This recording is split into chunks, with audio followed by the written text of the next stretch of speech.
Let me tell you something curious about silence. The kind that doesn't come from absence but from intention. We live in an era where even the smallest flicker of emotion seems to find its way online. People photograph their coffee cups, record their laughter, broadcast their heartbreaks, and confess their triumphs in public. There's hardly a thought left unshared. It's a digital symphony of human expression, loud, relentless, ever scrolling. And yet, in the middle of that noise, some people choose quiet. They scroll through the world's confessions without adding their own. They witness but rarely reveal. Their profiles remain untouched, their stories unwritten, their lives seemingly invisible. You might know someone like that. Maybe a classmate who never posts, a friend who vanished from feeds, or maybe quietly, it's you. But why? Why, in a culture built on visibility, would someone choose to disappear? Why would anyone refuse the invitation to be seen, to be liked, to exist publicly? The question seems simple, but beneath it lies a deep psychological current, one that touches on control, authenticity, and the search for meaning in a world that measures worth by engagement. It's tempting to think these people are shy, introverted, or indifferent, but silence online is rarely that simple.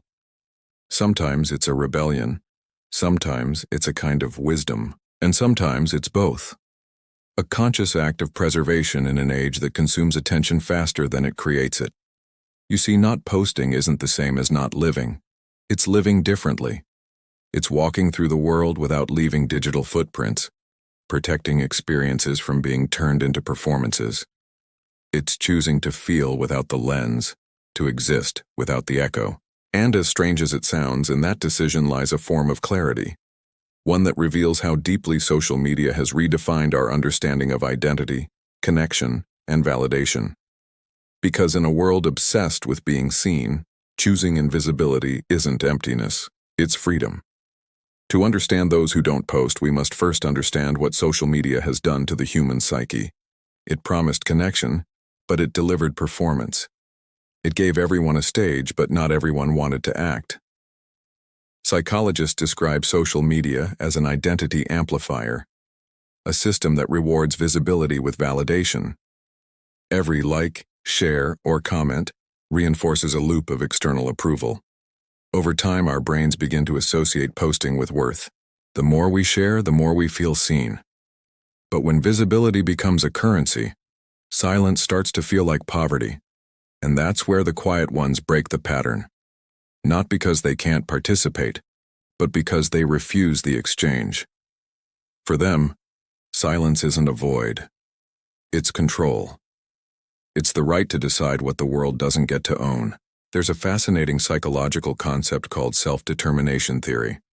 It suggests that humans are motivated by three innate needs: autonomy, competence, and relatedness.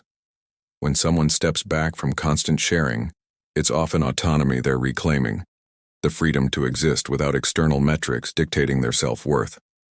In a digital world that monetizes emotion, privacy becomes a radical act. Every post is a small surrender of ownership. Once shared, a moment no longer belongs solely to you. It's subject to reaction, misinterpretation, even ridicule. Those who choose silence often do so to preserve that sacred ownership. Their experiences remain theirs, untouched by algorithms, unfiltered by validation. But silence also reveals a different kind of intelligence, introspective awareness. People who refrain from posting tend to engage in higher levels of self-reflection. Studies show they are often less susceptible to social comparison and more grounded in internal validation. They observe without competing. They absorb without performing. Think about it. When you live without the constant need to document, you start to notice details others miss. The way light falls through a window, the texture of a conversation, the quiet pulse of time between moments. Life stops being content. It becomes presence. And yet, silence online doesn't always come from peace. Sometimes it's exhaustion. Many of those who disappear from feeds once participated fully. They shared, interacted, posted, until one day it stopped feeling real. The applause turned hollow. The joy of sharing became pressure to maintain a version of themselves that no longer existed. They realized they weren't living anymore. They were performing. This phenomenon is known as self-presentational fatigue. It happens when the effort of maintaining an idealized image begins to drain emotional energy. The very platforms designed to connect start to isolate, so they retreat, quietly. No announcement, no farewell post, just absence. And yet, that absence speaks louder than words, because behind that silence is a reorientation toward authenticity, a desire to experience life directly instead of through the mirror of perception. Here's another layer, the neurological one. Each time we post and receive positive feedback, the brain releases dopamine, the same neurotransmitter involved in reward and addiction. Social media, then, isn't just a tool, it's a slot machine for attention. And resisting that cycle requires immense self-awareness. Those who abstain demonstrate what psychologists call an internal locus of control, the belief that one's value and happiness come from within, not from others' reactions. In essence, the people who don't post are not disconnected. They're unplugged from dependence. They are the ones who no longer measure their existence in metrics, who've learned to let moments remain moments instead of data points. They are the quiet observers, the unseen poets of the digital age, and yet, they're often misunderstood. Silence in our culture is suspicious. We mistake visibility for vitality, assuming that to exist is to display. But invisibility is not erasure. It's space. Space to think, to breathe, to be.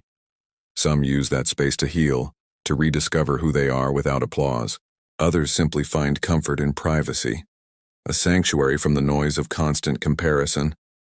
Ever scroll through your feed and wonder about the people who aren't there? In the digital shadows, there's a whole group of people living life differently. They cook incredible meals without ever taking a picture. They travel to breathtaking places without tagging a single location. They fall in love, laugh until they cry, and experience profound grief. All of it unbroadcasted, unmeasured, and deeply, deeply real. Their silence isn't a sign of an empty life. It's a form of rebellion. It's a quiet protest against a world that screams, "If you're not seen, you don't matter." They're not rejecting connection. They're seeking a deeper kind, one that thrives beyond the screen, one that doesn't need a digital receipt to feel authentic. What does this quiet rebellion reveal about us? It shines a light on a fundamental conflict within the human spirit. Our deep-seated need to be seen versus our equally powerful need to feel safe. Social media masterfully feeds one of these desires while putting the other in constant jeopardy. It offers us a hit of validation with every like, every share, every comment. But this validation comes at a price: vulnerability. Think about it. Every post is a small piece of yourself, offered up to the unpredictable ocean of public opinion. Likes can feel like a warm embrace, but their absence can feel like a cold rejection. Comments can build a sense of community, until the day they turn cruel and personal. Slowly, without even realizing it, we can become addicted to the very attention we also fear. It's a paradox, a digital tightrope walk. The people who step away, who choose not to post, they sense this paradox. Their withdrawal isn't disengagement, it's discernment. They've understood a crucial truth. Not all visibility equals connection, and not all silence means absence. They're choosing a different path. This idea isn't new, it echoes ancient wisdom. In Taoist philosophy, silence isn't an emptiness to be filled, but a presence, the fullness of being just unexpressed. For the Stoics, true power was found in restraint, in the ability to govern your own impulses rather than being swept away by them. The modern non-poster embodies both of these philosophies. Their quiet life becomes a mirror, reflecting our own digital noise back at us. It challenges that nagging belief that if it wasn't posted, it didn't really happen. It's a powerful reminder that meaning exists independently, whether there are witnesses or not. And there's a spiritual layer to this as well. When you stop performing for an audience, you start living for your soul. You begin to rediscover true intimacy with yourself, with the present moment, with the subtle, beautiful threads of experience that can't be squeezed into a caption or captured in a 10-second clip. You start to understand that privacy isn't about isolation. It's about sacredness. It's about creating a space for your life to unfold authentically, without the pressure of an audience. Ironically, these quiet individuals often cultivate a deeper understanding of connection than the most active online personalities. Why? Because true connection doesn't live in metrics, likes, or follower counts. It lives in presence. They prioritize eye contact over emojis, shared silence over status updates, and personal truth over passing trends. Their bonds are forged in shared experiences, not shared posts. In this light, choosing not to post becomes a powerful declaration. It's a statement that says, "My life is not a performance. It will not be reduced to content. I refuse to let an algorithm define my authenticity." It's a reclamation of the simple, unquantifiable nature of human meaning. So what can we learn from the people who don't post? We learn that silence used intentionally can speak volumes. We learn that a life doesn't need an audience to be valid or real. We are reminded that our most significant growth, our deepest transformations often happen in private, far from the bright, demanding stage lights of social media. Their absence from our feeds isn't a void. It's a testament to a different kind of fullness. It's a choice to live life in vibrant, messy, unpredictable color, rather than in curated, filtered pixels. It's a choice to protect what is sacred rather than perform what is expected. They remind us that being unseen is not the same as being forgotten. In fact, reclaiming our right to be unseen might be one of the most profoundly human things we can do in this digital age. It's the right to exist quietly, without needing to provide proof, without the constant pressure to perform. Because when you strip away all the noise, you realize something beautiful and essential. You were never meant to be content for a platform. You were meant to be alive in the world. So the next time you're scrolling and you notice that silence, that gap where a post could be, don't mistake it for absence. See it for what it might be. Someone who has remembered what many of us have forgotten. That presence doesn't need an audience. That meaning doesn't need validation. And that sometimes the most profound act of self-expression is to simply not post at all. Thanks for watching and reflecting on this with me. If this resonated with you, consider subscribing for more thoughts on living a more intentional life. See you in the next one.